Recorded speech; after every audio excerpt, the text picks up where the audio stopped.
Living Spring this morning. And the chapter that we opened is chapter 144. The title is Let Us Assist the Mental Life. So if you are with us, if you are joining us, please let us know. Carlos, good morning. Thank you for being there once more. And so I'm going to start the reading. Again, if you're there, let us know you were there. We'd love to know who is joining us this morning.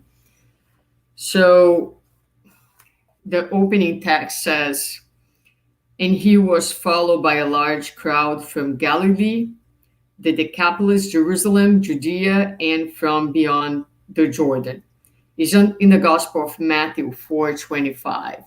Good morning, JC. The multitudes continued to follow Jesus in the hope of meeting him, and they use all the means within their reach to do so. They come from everywhere, eager for comfort and revelation. The interference of all who try to stand between the multitude and the Lord is futile because century after century, the search and hope have intensified. Therefore, in our condition as disciples, let us remember that any assistance we may be able to lend to people will always be blessed. One does not have to be a statesperson or an administrator to assist them in order to grow spiritually. Goodwill and cooperation are the two master columns in the edifice of human fraternity, and contributing so that society may learn to think about spreading the good means cooperating so that the earthly mind may be put in harmony with the divine mind. An invaluable plan has been revealed to us in this regard. Education, spiritually constructive reading, instructive lectures, a contagious example in the practice of simple goodness, the dissemination of consoling and instructive books, the practice of meditation. May our primary endeavor be the awakening of inner personal qualities. Let us help others to do all they can to improve social progress in their own sphere and activity. To guide the thought, to enlighten and sublimate it, is to guarantee the redemption of the world, unveiling rich new horizons for ourselves. Let us assist the mental life of the multitude, and we will all meet Jesus more easily for the victory of life eternal. That is a really nice message. I really enjoyed it. To guide the thought, to enlighten and sublimate it, is to guarantee the redemption of the world, unveiling rich new horizons for ourselves. I think the lecture of today is going to do that. I have a sense that's going to meet these criteria here that I just read. So before I do my opening prayer, I want to say good morning to all of you. I am so happy to see all of you here today. It's funny, I see all the names and I just miss you all so much. Special greetings to John, Marcelo, Paiva, Raquel, Maria Teresa, Viviane. So nice to see all of you here with us this morning. So without further ado, let me invite you all to join me in our morning prayer by saying, Dear Father, bless us all. Bless us all on both realms of life who are connected at this time to learn, to grow, to expand the horizons of our minds so that we can help others as well. And little by little, be able to transform the world from our own transformation. It is with a heart full of gratitude that we are here today to say thank you for this opportunity. And we ask you to bless our friend David, who will be joining us and sharing the results of his studies this morning. Bless us all, embrace us all warmly, and help us to take the most that we can from the gospel, from the lessons of Spiritism that can help us to continue on our journeys with commitment, with purpose, and always with hope. Thank you for this opportunity, and so be it. All right, dear friends, here it is our friend David. Welcome, David. Thank you for being here. Good morning. Good morning. Go ahead.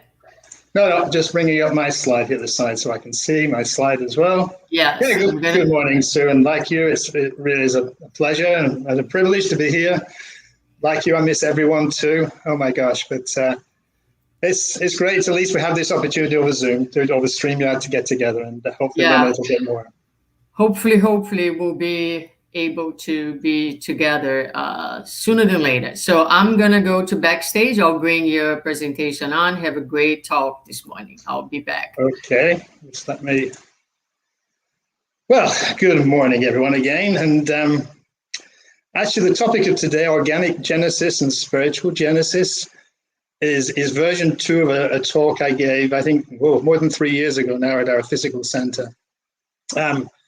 It's a subject that really excites me, perhaps most out of all the books of Cardeg. This 5th book, I feel, really resonates with me. And I know it's not a topic that we normally would address on our Sunday morning meetings, but I feel the importance is such that we should extend, and as Susanna said in her opening, we've got to extend our horizons. So I'm going to hopefully deliver it in an interesting format. It's a talk with quite a bit of information. And quite a bit of scientific content, but that being said, I think there's a lot of good learning and takeaways that we can extract from these messages of Cardeg. Again, Organic Genesis, last book of Cardeg, was very much a scientific book. It was based on the first part of the Spirits book, an expansion, if you like, of the first part of the Spirit book about first causes. But it's not a book of science that we go to find about science, to learn about science. It was written 150 years ago. And we all know the advances in science and understanding in all the other disciplines has advanced enormously. But there is still a lot of really, really good learning.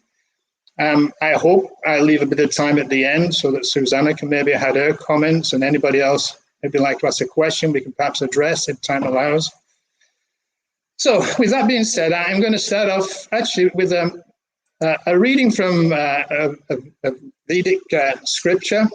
And it goes like this. It's, who really knows and who can say how creation came, when or where? Even gods came after creation's day.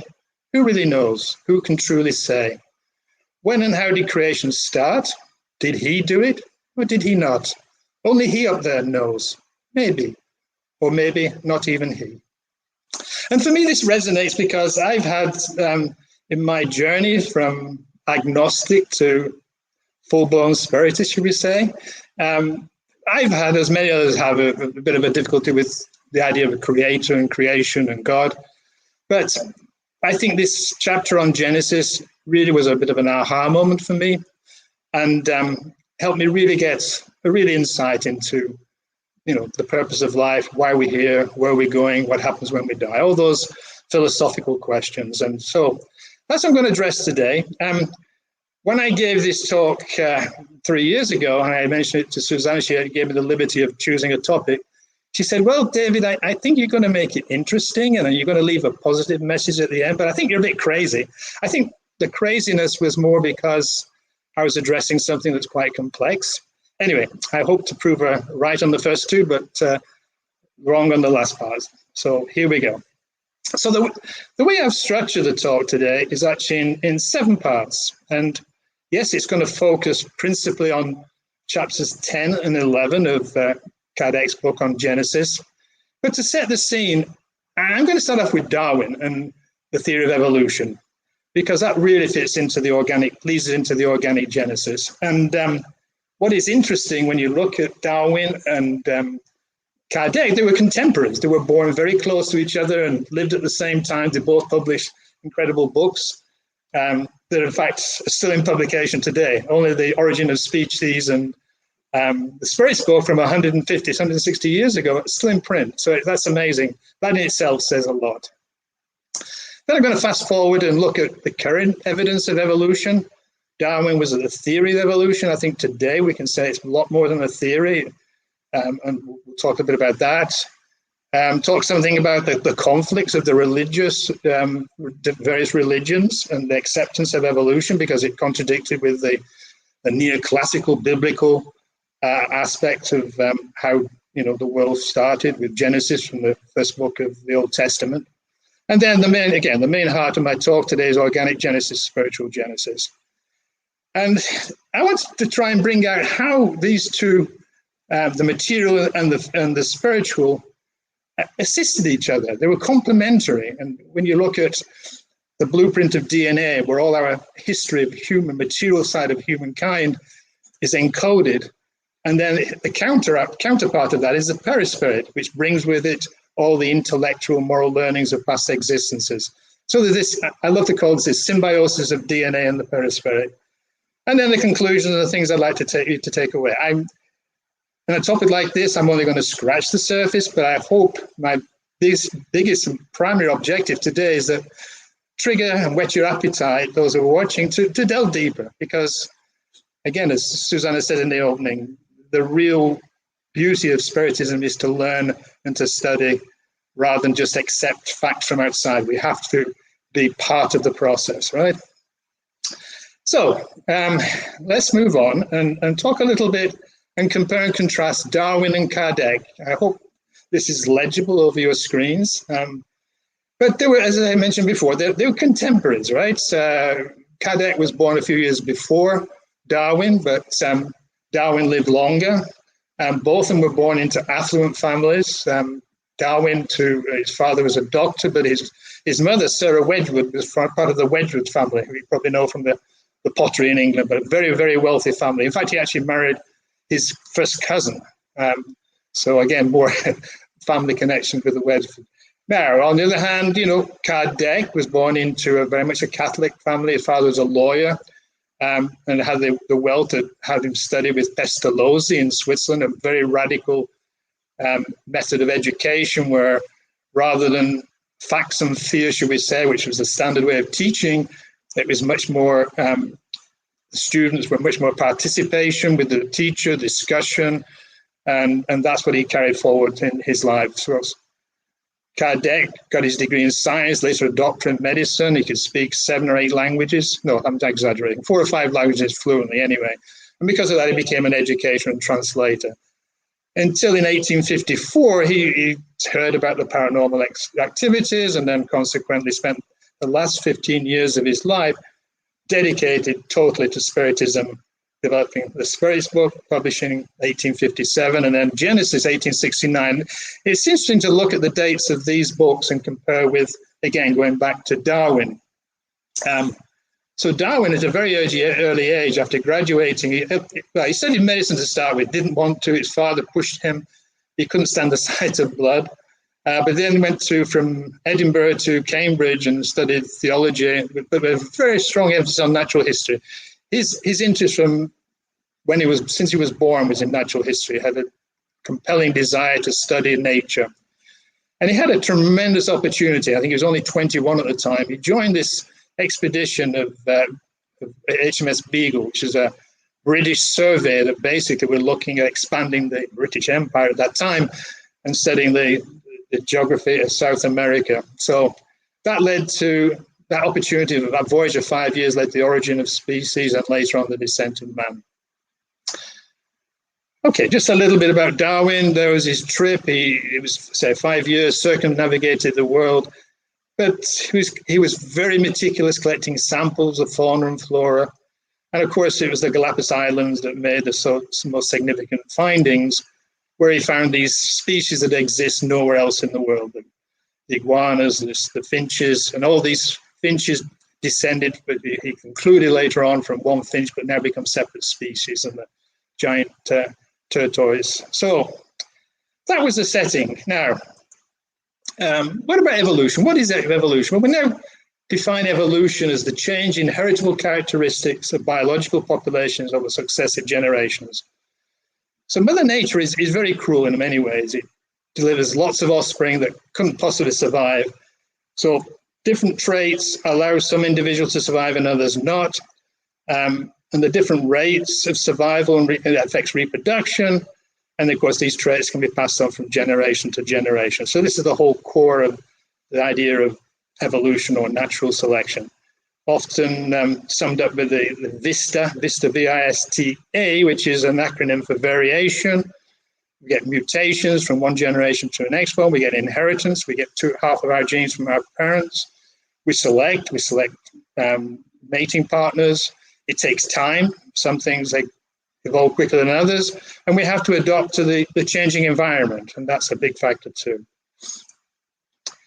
Now, we fast forward to where we are with evolution today. I mean, these are some of the sciences and disciplines that have evolved that give so much more support. So it was a theory of evolution at the time of Darwin. Now it's considered, I was going to say fact, but certainly there's facts and truths are always relative, but our knowledge is just further and further supporting. Just want to pull out some of the things. One of the, again, strong argument, when you look at the anatomy of different species, from the human to the bird so you see similarities. Look at the similarities with the hand, the flipper, the claw of a bird. Again, that points to proof that we all descended from the same ancestors.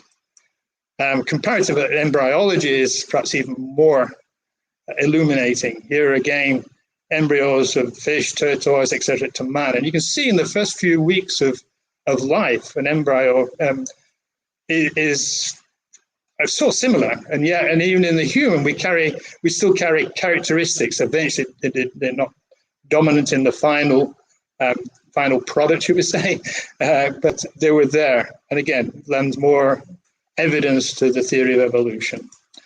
And paleontology, when the time of Darwin, he was criticized a lot because there were certain missing links, particularly the dinosaur to the bird. Since then, we found literally hundreds of thousands, if not millions of fossils, which are filling in all these gaps. And then finally, over the last 25 years, genetics. And this is really the illuminating pointer towards evolutionary theory or evolution. And, we carry the same, we're all watching this today, carry 99% plus of the same genetics. We carry 96% of the genetics of a chimpanzee. Even 36% of our genetics are the same as a banana. So again, real proof. Now, belief in evolution. Darwin took 20 years from coming back from the voyage to actually publishing his work on the origin of species. And it was a conflict because he was born into this religious family, particularly his wife. And there was a contradiction, right? Do we believe in the first chapter of the Old Testament on Genesis, or do we believe in this materialistic approach? And he was ridiculed, as this cartoon on the side would say. But eventually, he was actually, the impulse to publish the book came probably, in fact, if it wasn't for Alfred Russel Wallace, who was another naturalist who published a paper, or had sent him a paper, and that really spurred him, because Wallace was thinking exactly the same thing. And by the way, Wallace was a spiritualist. He wrote a lot about spiritualism at the time. Interesting. So if we look at belief by country, it's still a lot of, this is probably too small to see, but basically these bars represent the number of people who either believe is true, not true, or false to the question, human beings as we know them developed from early species of animals. And if you look at the US, about 60% of the population of the US, I think this Pew survey was done some years back, but I don't think the numbers have changed much since. But they basically say it's false or not sure. So at least more than half the population in the US do not believe in Darwinism and evolution. They're either not sure or think it's false. And that's gives rise to a lot of neo-creationism, as I call it. The belief in the Bible, we've only existed, everything started 6,000 years ago. In fact, there's a whole very much conservative evangelical group called Answers in Genesis, and even built this huge theme park, for want of a better word, billions of dollars, or certainly hundreds of millions of dollars. And it's a recreation of Noah's Ark, and it even shows humans looking after dinosaurs, for instance, which is absolutely slap in the face of science. And then, of course, that leads to this concept of intelligent design. What I find sad in this is that every day busloads of high school kids go there and learn these absurdities, and that is very sad. But we all have free will, right? So I want to just bring in this book by Yuval Harari. I like always to look at Spiritism from different aspects, different disciplines. And this book by Harari is a book that was published about 15 years ago, initially in Hebrew. He's a professor at the University of Jerusalem. But he wrote this book, Sapiens. It's now sold, I think it's last count, 15 million copies. It is an amazing book. And it brings in history and the history of the human race. But he just like to share with you just half the first page of his introduction. It really sums up and brings us into Genesis. So he says, about 14 billion years ago, matter, energy, time and space came into being in what is known as the Big Bang. The story of these fundamental features of our universe is known as physics. I'm a physicist, so I love that. About 3,000 years after their appearance, matter and energy started to coalesce into complex structures called atoms, which then combined into molecules. The story of atoms, molecules, and their interaction we call chemistry. And as we'll see when we get into Genesis, this is the basis. About 4 billion years ago, on a planet called Earth, certain molecules combined to form large and intricate structures we call organisms. This story of organisms we call biology. Again, beautifully, beautifully put. Then about 70,000 years ago, organisms belonging to the species Homo sapiens, us, started to form even more elaborate structures called cultures. The subsequent development of human cultures is history. History, it says subsequent, history is basically what's been written, what written evidence we have from about 5,000 years ago. That's the earliest Egyptian written evidence. But prior to that, it was prehistoric, prehistory. But again, the culture started, and that's history. And then he ends up by saying these three important revolutions shaped the course of history. The cognitive revolution kick-started about 70,000 years ago. That's when Homo sapiens, the brain started to develop, use fire, use tools. Well, we started before that, but started doing clothing and so on. So this is where the Homo sapiens starts to separate out from the rest of the animal kingdom. The agricultural revolution sped it up about 12,000 years ago. The scientific revolution, which got underway only 500 years ago, may well end history. And this is a point he brings out in the book. The rate we're going with our knowledge and technologies, are we going to destroy the planet through climate change or nuclear war? Who knows? But may well end history and start something completely different. This book tells a story of these three revolutions, how these three revolutions have affected humans and their fellow organism. It's an amazing book, and I strongly, strongly recommend it. Very readable. But it's available if you go into Google. You can actually get a free audio of Yuval reading the whole book. It takes about 70 hours, but it's worth it. Okay, so let's get into Genesis and chapter 10 of this amazing book by Cardeg. And he splits this chapter 10 in 5 parts: the formation of living beings, how life first started, the vital principle.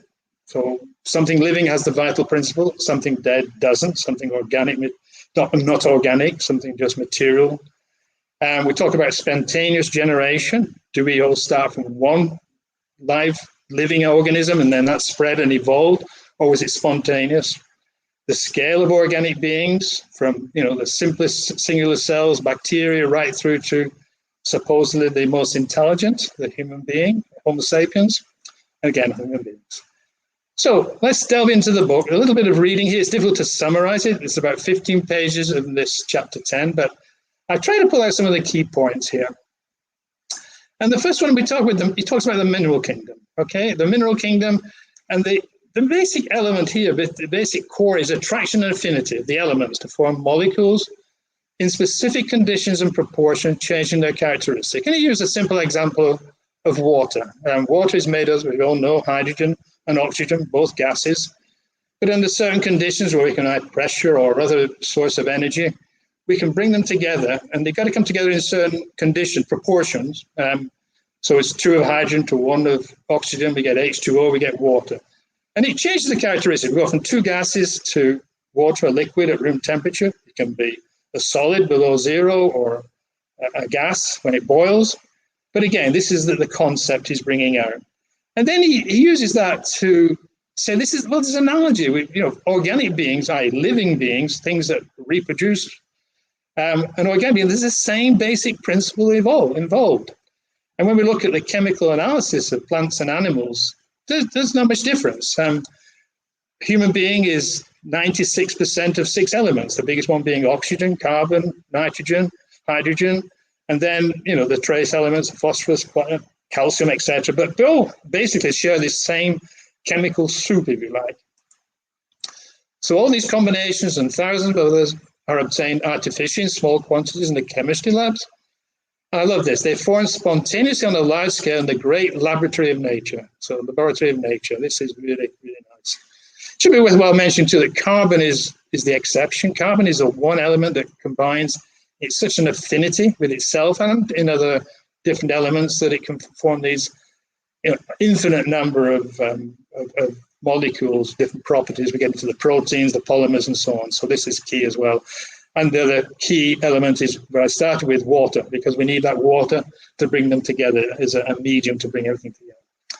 So he goes on to say, since the constituent elements of both organic and inorganic beings are the same chemistry, and since we see them incessantly form rocks, plants, fruits, one can conclude that, like the first rocks, the bodies of the first living beings were formed by the aggregation of elementary molecules in virtue of the law of affinity, to the degree that the conditions for life on the globe were favorable for this or that species. So we've all had this same origin, depends on the conditions, depends on the time, and the complexity. As life progresses, the complexity grows.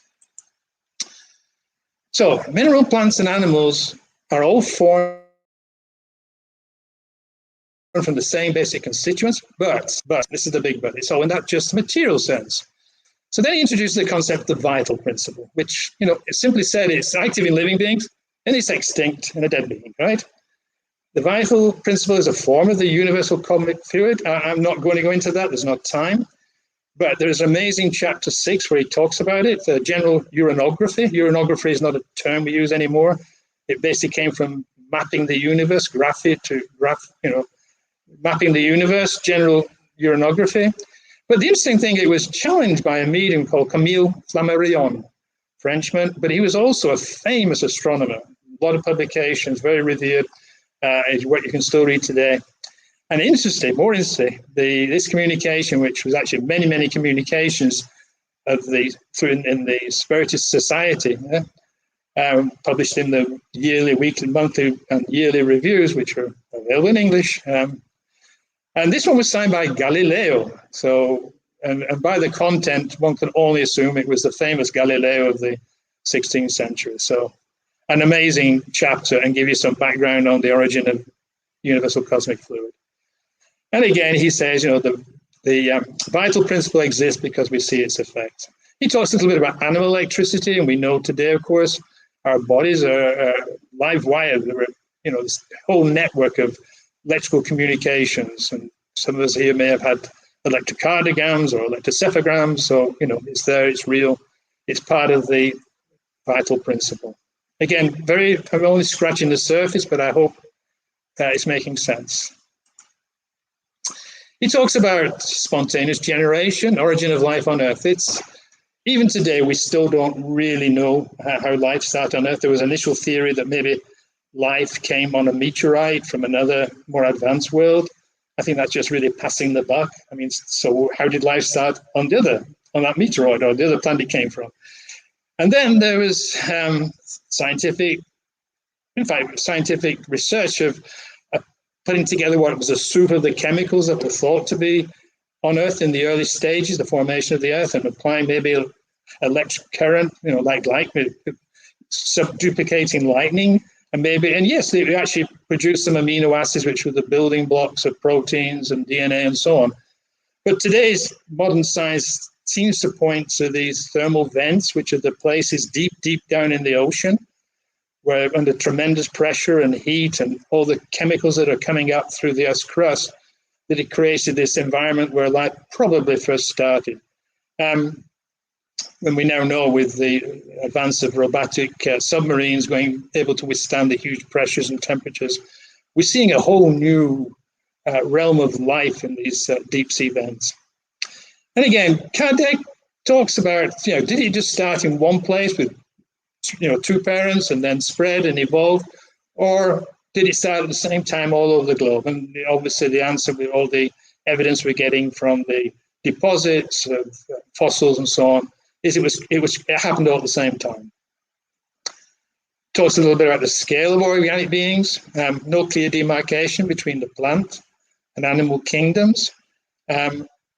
So in this continuity, you can't say this is not a plant. It's all one continuum.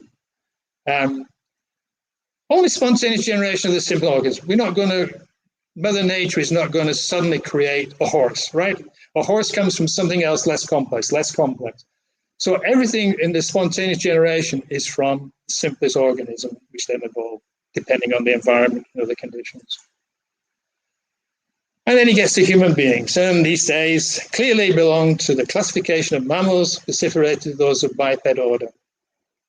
And again, this book was published 2 years after The Origin of Species, 1 or 2. I think Carlos said today it was 11 months. Thank you, Carlos, in our study group today. So it's amazing that he was saying these things. It took Darwin another 10 years to write the book, The Descent of Man, which really homed in on how human beings came from the great apes. So he was ahead of the time. Did he read The Origin of Species? I'm sure he did. But there's no direct reference to Darwin in any of Cardeg's work. But I went on Cardopedia and put in Darwin and evolution, and there's no mention of evolution. Yeah, there's mention of evolution, but not natural selection. So there's an unbroken, as Cardeg again quotes here, from the lichen to the tree, and then from the zoophyte to the human being, there's an unbroken gradual chain in which all the links are point of contact with the preceding one. And then he ends up at the last part of this chapter, which I think is really, really beautiful. It's eloquent, but it really points what the next step is. And he says that Spiritism walks hand in hand with materialism on the terrain of matter. It accepts everything that materialism accepts. So there's no conflict in what Spiritism is saying and what we're learning from our senses. But at some point where materialism stops, Spiritism goes further. Spiritism and materialism are like two travelers who journey together from the same starting point.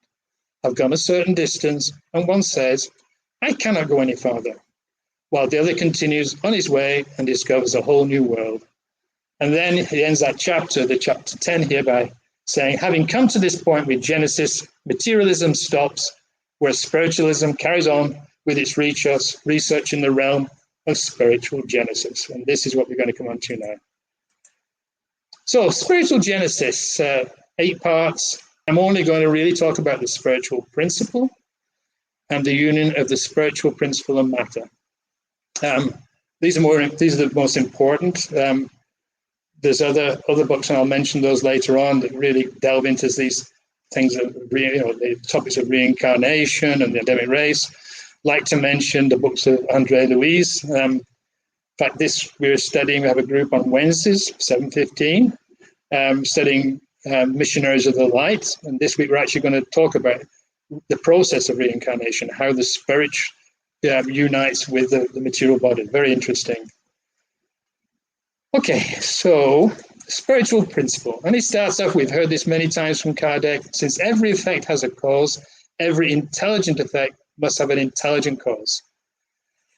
And he talks about the spiritual principle as a corollary, I can never say this word, corollary of the existence of God. Without this principle, God will have no reason to exist. It is not possible to accept a God apart from one possessing the essential attributes of the divinity, that is, justice and goodness. Such attributes would be worthless if they were exerted solely on matter. And he gives an analogy of a king in his kingdom, and the king, all his subjects are stones, right? So what purpose would that be? Every kingdom's got to have subjects that are learning and listening and growing. So again, simple analogy, but there is this spiritual element that we're now going to explore more. The spiritual principle, the idea of the perpetuity of the spiritual being is innate in human beings. It exists within them as an intuition, a yearning. And again, of course, if we go back to all the different cultures, as again, Yuval Harari does and talks about that, we can see that there's this inbred idea that there's a life beyond this current life. To the extent that, for the Egyptians built these pyramids, they spent all their physical life preparing for the next life. Are the spiritual principle and the vital principle one of the same thing? And of course, the answer is no. The vital principle is there when something is living, but when it dies, it doesn't exist anymore. So they're different concepts. Might the spiritual principle have its source in the universal cosmic element? Again, the answer is yes and no, but I don't want to go into that. I think it's too complicated, and I don't really understand as much as I should, but I'm still learning. And what is the origin of the spiritual principle? And here Cardeg, he says, well, it's one of those things that maybe haven't got developed the intellect to understand yet, or maybe the spirits don't want us to understand because it'll come later at the right time. Everything comes at the right time. Then he goes into talk about, how the spirit unites with the body. So let's go back a little bit and read this about all spirits are created simple and ignorant. We've heard this many times, but it's interesting to see how he expands on this. And he says, with an equal aptitude for progressing. So we don't just born simple and ignorant, but we have this desire, this really driving force that we want to learn and grow. And by means of their individual activity, that they all reach the degree of perfection suitable to them through their own personal efforts. That being children of the same Father, they are all objects of the same consideration. And that none are more favored or more gifted than others, nor excused from the labor that will be imposed on everyone else to reach that goal, the goal. This brings up, and we've been talking about this in our class on Genesis, that why are some children so gifted, right? You go on YouTube and search for, gifted children. You find 6-year-olds playing Mozart beautifully, having, there's one case of a 10-year-old who's already at college, graduated by the time he was 14. These are not just beings or spirits that have been given more. No, they've earned that through past lives. And again, for me, this is more evidence of the whole process of reincarnation and the factual basis of Spiritism. So the spirit clothes itself in a corporeal envelope that is adequate for its state of intellectual infancy, an envelope it leaves behind to put on another as its abilities increase. So again, we receive a body that's adequate for our learning process, and maybe later on we'll find another body that is more adequate. And if you look at the human being that's evolved today, the physical being I'm talking about, the material being, it's much different than it was, at the time of Cardeg. Cardeg, the life expectancy was less than 30, right? Today we live to 70 because of all this mutual growing, right? The DNA and the perispirit moving together and this self-enlightenment, this improvement. It must be stated that the spirit itself that molds its own envelope and renders it adequate for its new requirements. The spirit perfects, develops, and completes the organism to the degree that it feels the need to manifest new faculties. In other words, it tailors it to the stature of its intelligence. So there is this effect of this. We don't often think about the effect of the spirit on the body. And perhaps, we go back to genetics and now the sequencing of the whole human genome. It was thought this was going to be the panacea of medicine. We're going to solve all the world's diseases. But that approach ignored the impact of the spirit. And nowadays, even in medicine, there's a lot more understanding to the spiritual aspect and the spiritual influence that can control the body and disease even. So we have to take care of our bodies. We have to nurture them and eat well and have good habits so that we can use the best of this body. So there is, again, this symbiosis of perispirit to the DNA of the human body. So I'm coming to the end. It's I'm doing about right timing. I think it will leave time maybe for a little discussion or any questions. And certainly, again, I'd appreciate Susanna chiming in on any aspects that I might have missed out or misrepresented.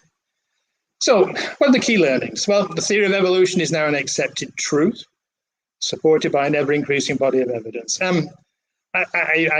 I always hesitate to use the word truth because, is it an absolute truth or a relative truth? And, my feeling is there's no such thing as an absolute truth. It's relative to our knowledge of where we are now. Go back in history and everyone thought the earth was flat. And of course, when you looked out on the ocean, you think, yeah, it's flat. And then, the sun rotates around the earth. Every morning it comes up in the east, sets in the west, no matter where you are. Yeah, it must go around there. Of course, now we've got the heliocentric, thank you, Galileo. So again, truth, but more and more evolution is definitely getting more of a solid foundation. Many religions and their followers still reject Darwinism and propagate neo-creationism and intelligent design. But this is the result of the free will, We have today the anti-vaccinators, right? The anti-vaxxers who completely downplay the importance of vaccinating COVID, and it's free will. This is where we're at. We're all spirits of different levels of evolvement, and I think this is important too. Belief in Darwinian evolution does not negate the creator and science. Science and religion are complementary, not contradictory, and there's a convergence here. I strongly feel there's a convergence of religion and science. I don't like to use the word religion either. Religion brings up for me dogmas and practices, and you have to believe. But maybe this is more the spiritual side, our spirituality, right? Spiritism expands the understanding of organic genesis by introducing the spiritual component. Of course, this is where we have this journey together. The core Spiritist principle is that the soul is immortal and that each successive incarnation provides the opportunity to learn from past choices, evolving both intellectually and morally, with the goal of eventually reaching pure spiritual perfection. And again, I think we all know that from our readings. The difficulty is, of course, as always, putting into practice, right? Intellect came first. We couldn't understand morality without the intellect. But once we developed the intellect and the apparatus, the more developed Homo sapiens, and here on Earth, we're slowly but surely developing morality. It's sometimes a little disconcerting when one looks around the state of our planet today, when we see the impacts of global warming, we see the impacts of a virus, we see the dichotomy of democracies and autocracies, wars, conflicts. It's easy to think, oh gosh, life is getting worse. But really, humankind is still living in perhaps the most safest and peaceful days of our existence. And that's another subject in itself, but we hear so much of the bad things that are going on in the world and not the good things. And particularly these, again, the three things I mentioned, the political systems, the virus, global. The answer is what? It's communication, it's cooperation, global cooperation. We're not going to eliminate COVID by giving a third vaccine here in the US if our fellow human beings in Mexico haven't even received one. So again, it's all pointing to this is the era of regeneration and the era where humankind has to get together, cast off all those egos and selfishness and work together. So there is a symbiosis, the material DNA and the spiritual, material DNA and the spiritual perispirit components, each helping the other to evolve. And again, I'd just like to end by representing this in this picture. So let's all do our part. Let's all help to move forward our planet Earth. So with that, I hope it gives a bit of an introduction. Again, it's too complex a topic to talk in 14 minutes. But I hope this overview, again, whet your appetite. There's so much study. There's so much good information now available in Spiritism. Again, I just want to give a little plug for our group on a Sunday morning. We meet at 9:30 every Sunday morning. We've been consistently having about 20 participants, and in fact, an international contingent from the Philippines and Thailand and Brazil. So really welcome them. It's a very open discussion. We're going through the Spirits book. We're only at, say, class 7 was today, study 7. We're only done about very little. It's probably going to take us about 3 years at this rate to go through the book, but that doesn't matter. What's important is we learn together with each other. So with that, I'm going to hand it back to Susanna. And I don't know, Susanna, we have any time left for questions or comments? I don't know. It's up to you. Yes. Yes, sure. So I'm sharing here Marcelo's comment that he thought was fascinating. And, you know, I'm in awe because it's such a complex topic. And like I said, to put in 40 minutes and, you know, pick up like what is, you know, meaningful passages to kind of put it all together was really nicely done. And it's just really, you know, we can talk about the presence of the spirit or the spiritual component from so many different angles, right?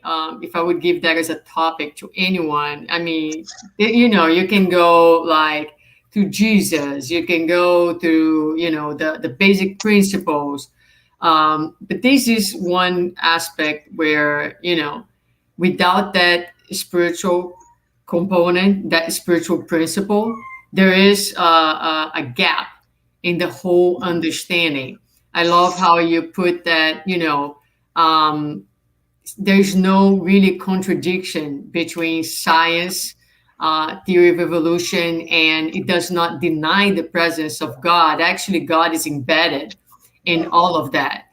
And finally, I think for our day-to-day lives, you know, it's the same concept. As long as we leave the spirit out, there'll always be gap in the understanding of life and any situation, whether it's simple ones or complex ones. Things only make sense to us contemplating the world right now as it is, you know, from relationships in the home, anything and everything makes more sense when we add that spiritual component to it. So I think that that's what, you know, I take home, other than, you know, a lot of really good information that you brought in terms of history and in a very, very nicely organized way that makes, for people like me, they're not so scientifically minded, easy to understand. So thank you, David. And I don't know if from the people who are listening to us, if there are any other comments, if anyone wants to make any question, there's certain, still a little bit of time for that. Okay, so here we go. Marcelo put another comment here. Thanks, David. I love the comment about Cardeg, Darwin, and Wallace being contemporary, how their reincarnations were well aligned. Yes, and there's no, and there is a God's plan, right? Right there. So obvious. When we think about the reincarnation of certain individuals, you can see how there is the whole thing is orchestrated, right? No random act here. Won't you say, Dave? Yeah, I agree. I was just saying it wasn't a coincidence that Wallace and Darwin and Cardeg were born at the same time and lived at the same time. They complemented each other. And yes, one can only, you know, deduce from that it was part of the overall plan. You know, Cardeg in Genesis, he starts off by talking about, you know, the character of the Spiritist revelation. But he goes back into history. We've had all these revelators, you know, these people who brought an impulse to the development of humanity, from Socrates to Einstein to whoever. You know, our whole history has been replete with all these great minds that have come, advanced spirits, and probably spirits from almost certainly from other realms. You know, we've got to remember that the Earth might have been created maybe 4,000 years ago, but from the Big Bang, we go back 3 times as much. So how many spirits have evolved to what level in those 2 Earth generations before in terms of timing? And yeah, fascinating.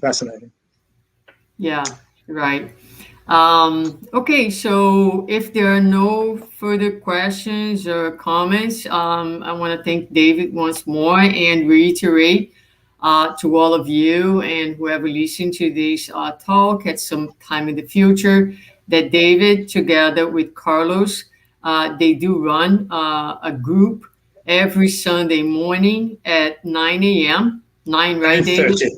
9:30 a.m. You can access the information on the Conscious Living Facebook page. We post over there. You can also reach out to any of us. But on our Facebook, you have the information on the Zoom in order to join the group. They have started not too long ago, so it's still a good time to join in and take advantage of this really, really wonderful group. So thank you, David. Sure. We are going to close our meeting. I'm going to ask you all to join us in our final prayer today. So if you feel like, you can close your eyes and we raise our thoughts by saying, Dear Father, thank you so much. Thank you so much for this morning, for this opportunity that tells us about your grandiosity, that tells us about your attributes of supreme intelligence, that tells us about your function as creator, but even more than that, as this continuous force that organizes, that oversees and guides our lives in this absolutely perfect concert that so often we fail to see from the smallness of our perceptions and our own evolution. Let us take this time to absorb the grandiosity of your being and to surrender to you, to surrender to your love, to your power, and to find a place of trust and comfort in our hearts as we go through these very difficult times that we know are here to promote us to another level of awareness. Help us to stay connected to you, to your presence, to this truth, giving us the strength, giving us the courage to press on, taking care of our administrations of our lives and giving life in each human being that we come in contact, the very best of all of us. Thank you for this inspiring morning for our friend David, and bless him on his efforts and the continuity of his work with his group together with Carlos. Bless us all on both realms of life, and bless our week so that we can go on fulfilling our duties and be back here next week for another encounter with you. Be with all of us, and so be it. All right, my dear friends, thank you so much for being here with us, for joining us this morning. It was, again, very nice. So we have spoken about David's group. We also have every other Wednesday another English group that is studying the works of Andrew Lewis. So if you're interested, you can also look for this information in our Facebook page. So I wish you all a wonderful, wonderful Sunday, a blessed day. Take care of yourselves, and we'll see you again next Sunday.